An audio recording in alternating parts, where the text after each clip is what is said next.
کہ ان فی المال لحقا سوى الزکاۃ، ان فی المال لحقا سوى الزکاۃ، کہ بے شک تمہارے ذمے مال کے اندر زکوٰۃ کے علاوہ بھی کچھ حق ہے۔ پھر نبی علیہ السلام نے آیت مبارکہ تلاوت فرمائی، لیس البر ان تولوا وجوہکم۔ اب اس میں بہت سارے حضرات نے بہت کچھ ارشاد فرمایا کہ زکوٰۃ کے علاوہ بہت سارے حق ہیں مال کے، ان میں ایک تو حق ہے اپنے بچوں پہ خرچ کرنا، بیوی پر خرچ کرنا، اپنے والدین پر اگر حیات ہوں، چھوٹے بہن بھائیوں پر جو بالغ نہ ہو، یہ جتنے رشتے ہیں جن کے ذمے جو نا وہ آپ کے اخراجات ہیں، یہ آپ کے ذمے جن کے اخراجات ہیں۔ اور اس کے علاوہ بعض جگہ پر یہ بھی فرمایا علماء نے کہ دینی امور کا انتظام کرنا، زکوٰۃ کے علاوہ مال میں کیا ہے حقوق ہے، وہ کیا ہے دینی امور کا انتظام کرنا، مدارس کا قیام، مساجد کا قیام، مدارس بنانا، مدارس میں رہائش کا انتظام کرنا، مدارس کے اندر کتابوں کا انتظام کرنا، طلباء کا انتظام کرنا، اساتذہ اور ان کے تنخواہوں کا انتظام کرنا، مدارس کے علاوہ مساجد میں ائمہ کرام کا انتظام کرنا، ان کی تنخواہوں کا انتظام کرنا،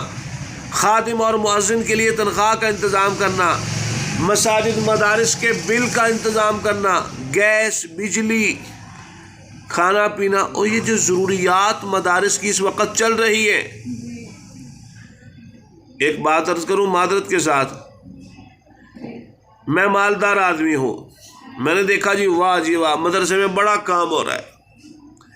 ماشاء اللہ ماشاء اللہ، مولوی صاحب ہاں جی کہ میں ہر مہینے آپ کو 10,000 روپیہ دیا کروں گا،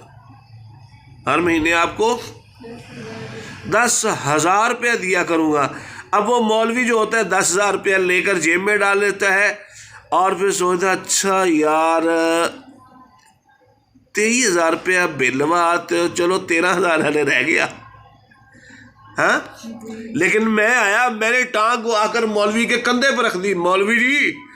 10,000 دی رسید کٹ دیو۔ میں نے مولوی کے سر پہ 10,000 روپیہ رکھ دیا، ساری زندگی وہ بیچارہ جب بھی ملے گا کہ جی چودھری صاحب کرے گا۔ اب وہ چودھری کو یہ پتہ نہیں ہے کہ اللہ پاک کا شکر ادا کروں کہ مولوی نے یہ ذمہ داری اپنے سر لی ہوئی ہے۔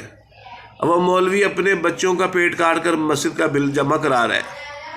اپنی ضروریات کو دبا کر مسجد کی ضرورتیں پوری کر رہا ہے، مدرسے کی ضرورتیں پوری کر رہا ہے، جہاں میرے بچے پڑھتے ہیں، جہاں میں نماز پڑھتا ہوں، جہاں پنکھوں کے نیچے میں بیٹھتا ہوں گرمی میں، اور جس روشنی کے اندر میں پڑھتا ہوں میرے بچے پڑھتے ہیں، تو وہ 10,000 دے کر میں بالکل فارغ ہو گیا، بلکہ نہیں مولوی کے سر کے اوپر بہت بڑا احسان کر دیا۔ سمجھ آئی بات؟ تو اس لیے یہ زکوٰۃ کے علاوہ سارے مسلمانوں کی ذمہ داری ہے، یہ علماء کا ہم پر بہت بڑا احسان ہے کہ وہ ان انتظامات کو اپنے سر لیتے ہیں، پھر لوگوں کے طعن و تشنیع